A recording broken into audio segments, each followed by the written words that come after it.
Assalamualaikum warahmatullahi wabarakatuh. Selamat pagi, selamat siang, selamat malam, salam sejahtera bagi kita semua. Di sini saya sebagai presentator akan mempresentasikan video pembelajaran saya mengenai landasan dan asas-asas bimbingan konseling.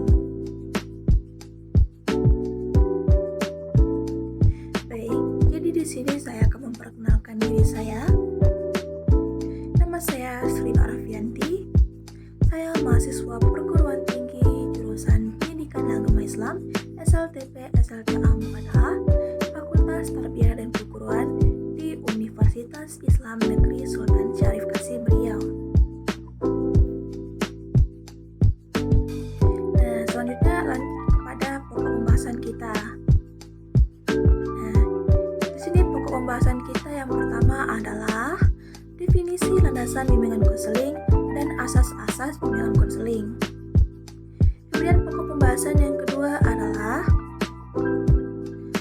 landasan bimbingan konseling serta pembagiannya. Kemudian yang ketiga adalah asas-asas bimbingan konseling serta pembagiannya.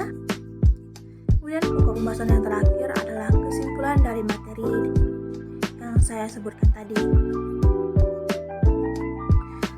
Lanjut kepada pokok pembahasan yang kedua, yaitu landasan bimbingan konseling. Jadi, definisi landasan dan asas-asas bimbingan konseling. Nah, landasan dalam bimbingan konseling pada hakikatnya merupakan faktor-faktor yang harus diperhatikan dan dipertimbangkan, khususnya oleh konselor selaku pelaksana utama dalam mengembangkan layanan bimbingan konseling. Ibarat sebuah bangunan, untuk dapat berdiri tegak dan kokoh tentu membutuhkan fondasi yang kuat dan tahan lama. Apabila bangunan tersebut tidak memiliki fondasi yang kokoh, maka bangunan itu akan mudah goyah atau bahkan ambruk. Kemudian asas-asas bimbingan dan konseling, yaitu ketentuan-ketentuan yang harus ditetapkan dalam penyelenggaraan layanan bimbingan dan konseling. Apabila asas-asas tersebut diikuti dan terselenggara dengan baik, maka proses pelayanan mengarah pada tujuan yang diharapkan. Sebaliknya, apabila asas-asas dalam bimbingan konseling diabaikan atau dilanggar, sangat dikhawatirkan kegiatan yang terlaksana berlawanan dengan tujuan bimbingan dan konseling. Bahkan akan dapat merugikan orang-orang yang terlibat di dalam pelayanan serta profesi bimbingan dan konseling itu sendiri. Kemudian, pokok pembahasan yang keempat atau yang terakhir adalah kesimpulan. Dapat disimpulkan bahwa landasan bimbingan konseling ini sangat penting karena dengan layanan bimbingan konseling ini, apabila tidak didasari oleh fondasi atau landasan yang kokoh, akan mengakibatkan kehancuran terhadap layanan bimbingan dan konseling itu sendiri. Dan yang menjadi taruhannya adalah individu yang dilayaninya atau konseli. Sedangkan pelaksanaan pelayanan bimbingan dan konseling (PBK) di sekolah tidak pernah akan terlepas dari adanya beberapa dasar atau asas tertentu. Hal ini dikarenakan pada pelaksanaannya pelayanan BK ini dilakukan oleh seorang profesional, yaitu konselor. Karena pekerjaan profesional itu salah satunya harus dilakukan dengan mengikuti kaidah atau ketentuan yang dapat menjamin efisien dan efektifnya proses pelayanan BK. Tentunya, ketentuan atau kaidah yang dimaksudkan dalam penyelenggaraan pelayanan BK ini disebut atau dikenal dengan asas-asas bimbingan konseling. Kemudian pembahasan yang ketiga adalah asas-asas bimbingan konseling.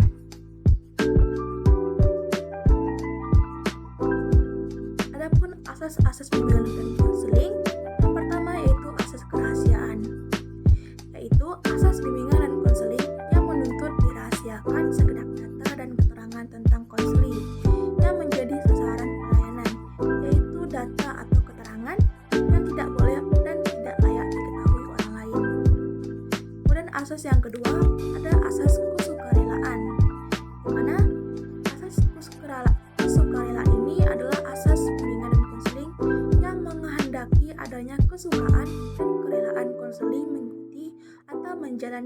pelayanan atau kegiatan yang diperlukan baginya.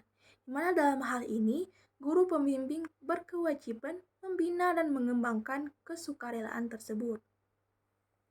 Kemudian asas yang ketiga adalah asas keterbukaan, di mana asas keterbukaan ini yaitu asas bimbingan dan konseling yang menghendaki agar konseli yang menjadi sasaran pelayanan atau kegiatan bersifat terbuka dan tidak berpura-pura, baik di dalam memberikan keterangan tentang dirinya sendiri maupun dalam menerima berbagai informasi dan materi dari luar yang berguna bagi pengembangan dirinya.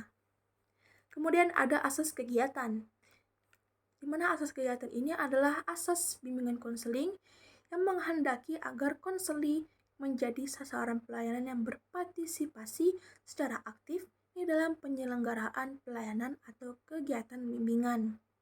Dalam hal ini, guru pembimbing perlu mendorong konseli untuk aktif dalam setiap pelayanan atau kegiatan bimbingan dan konseling yang diperuntukkan baginya. Kemudian yang kelima, asas kemandirian. Asas kemandirian ini yaitu asas bimbingan dan konseling yang menunjuk kepada tujuan umum bimbingan dan konseling, yaitu konseli sebagai sasaran pelayanan bimbingan dan konseling yang diharapkan menjadi konseli yang mandiri dengan ciri-ciri mengenal dan menerima diri sendiri dan lingkungannya. Ini mampu mengambil keputusan serta mampu mengarahkan serta mewujudkan diri sendiri. Yang keenam ada asas kekinian, di mana asas kekinian ini adalah asas bimbingan dan konseling yang menghendaki agar objek sasaran pelayanan bimbingan dan konseling adalah permasalahan konseli dalam kondisinya sekarang, di mana pelayanan yang berkenaan dengan masa depan atau kondisi masa lampau pun dilihat dampak atau kaitannya dengan kondisi yang ada dan apa yang diperbuat sekarang. Kemudian yang ketujuh ada asas kedinamisan, di mana asas kedinamisan ini adalah asas bimbingan dan konseling yang menghendaki agar isi pelayanan terhadap sasaran pelayanan yang sama kehendaknya selalu bergerak maju, tidak monoton, dan terus berkembang serta berkelanjutan sesuai dengan kebutuhan dan tahap perkembangannya dari waktu ke waktu. Kemudian ada yang kedelapan ada asas keterpaduan, di mana asas keterpaduan ini adalah asas bimbingan dan konseling yang menghendaki agar berbagai pelayanan dan kegiatan bimbingan konseling baik yang dilakukan oleh guru pembimbing maupun pihak lain saling menunjang harmonis dan terpadu. Untuk ini, kerjasama antara guru pembimbing dan pihak-pihak yang berperan dalam penyelenggaraan pelayanan bimbingan konseling perlu terus dikembangkan. Kemudian yang ke-9 ada asas kenormatifan, di mana asas kenormatifan ini adalah asas bimbingan konseling yang menghendaki agar segenap pelayanan dan kegiatan bimbingan dan konseling didasarkan pada dan tidak boleh bertentangan dengan nilai dan norma yang ada, yaitu nilai dan norma agama, hukum dan peraturan, adat istiadat, ilmu pengetahuan, dan kebiasaan yang berlaku. Kemudian yang ke-10 ada asas keahlian, di mana asas keahlian ini yaitu asas bimbingan dan konseling yang menghendaki agar pelayanan dan kegiatan bimbingan dan konseling diselenggarakan atas dasar kaidah-kaidah profesional. Dalam hal ini, para pelaksana pelayanan dan kegiatan bimbingan dan konseling hendaklah tenaga yang benar-benar ahli dalam bidang bimbingan dan konseling.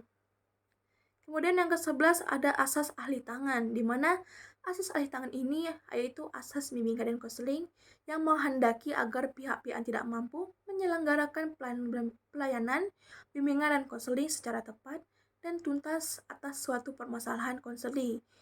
Ini mengalihkan permasalahan itu kepada pihak yang lebih ahli.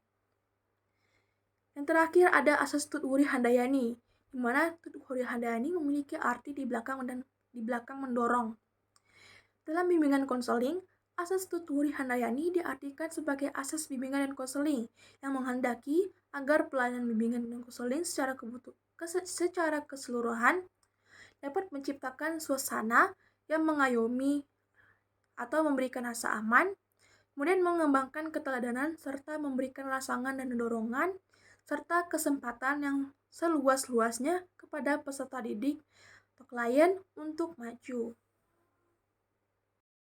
Mungkin sekian pembahasan dari saya. Terima kasih. Assalamualaikum warahmatullahi wabarakatuh.